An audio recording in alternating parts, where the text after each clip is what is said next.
All right, let's jump right in. We live in a universe that's just brimming with forces, pushes and pulls acting on absolutely everything, all the time. But what happens when something is getting pushed and pulled from a bunch of different directions at once? How does all of that add up?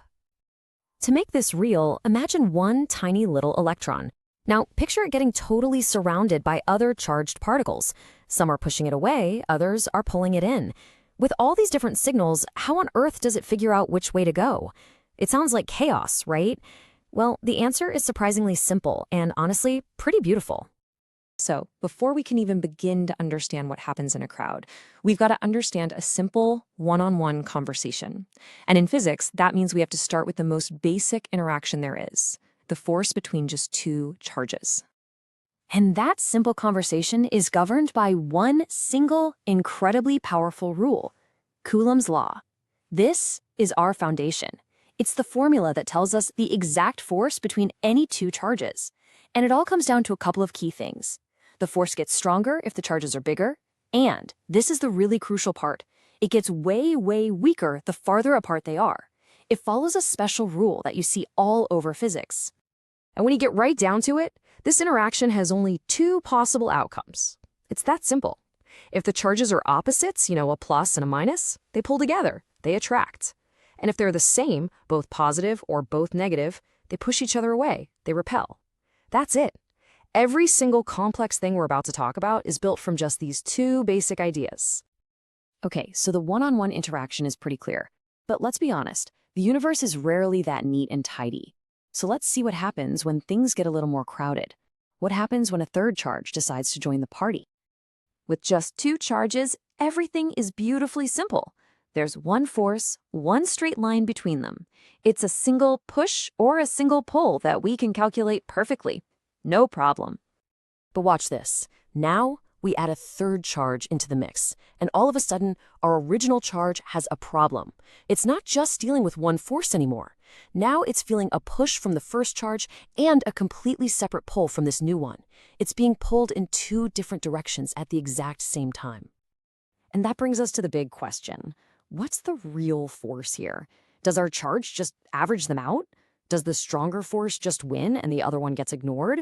What is the actual final net effect of all these competing forces? Which way does it actually move? Well, the answer is found in one of the most powerful and, frankly, elegant ideas in all of physics. It's called the Principle of Superposition. And this is the simple rule that just cuts right through all that complexity.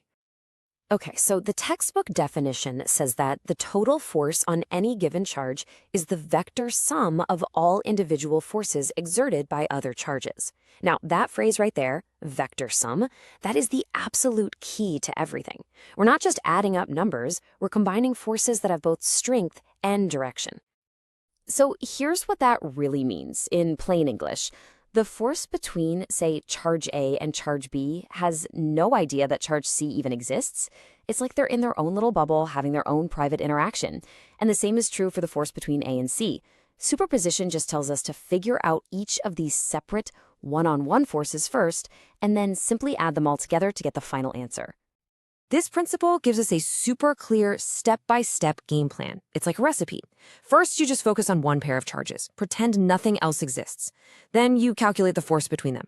After that, you just repeat that process for every other charge that's pushing or pulling on your target. And finally, you just add up all those individual force arrows you found. Okay, but what does adding up the arrows actually look like? This whole idea of a vector sum can feel a little abstract, so the best way to get it is to actually see it. Let's walk through it. So, step 1, we calculate the force from the first charge. We use Coulomb's law, and we draw an arrow representing that force. It has a certain length, that's its strength, and it points in a specific direction.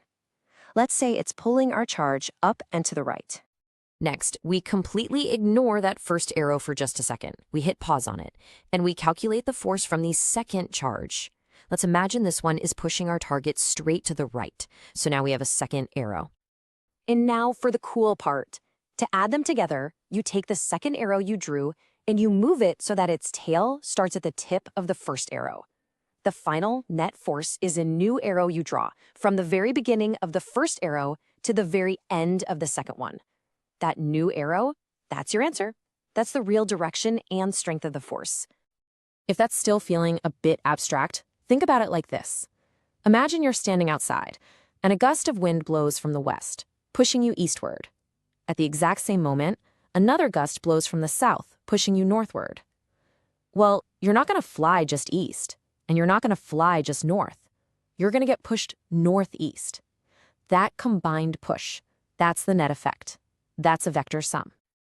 Okay, so this is a really neat physics trick, right? But why should you care? Let's talk about why this isn't just a textbook problem. Because this principle is, and I mean this literally, everywhere. I mean, superposition is basically the design principle for our entire technological world. Think about the chip in your computer or your phone. Engineers have to calculate the forces from billions of tiny transistors acting on every single electron. Without superposition, that would be completely impossible. Same thing goes for understanding how molecules in medicine will work, or for steering particles in giant accelerators like at CERN, or even making sure GPS satellites stay in their proper orbits. It's the tool that allows us to manage almost unimaginable complexity. So when you boil it all down, the superposition principle is so much more than a rule about electric charges. It's like a problem-solving superpower. It gives us a way to look at a system that seems overwhelmingly complex and break it down into simple, bite-sized pieces that we can actually understand and solve. It's how physicists turn chaos into order. And that really leaves us with a final, bigger thought. This principle proves that something that looks like an impossibly tangled mess can actually be understood just by patiently looking at one simple piece at a time. And it kind of makes you wonder, doesn't it? What other huge, overwhelming problems in science or technology, or maybe even in our own lives, could be solved in the exact same way?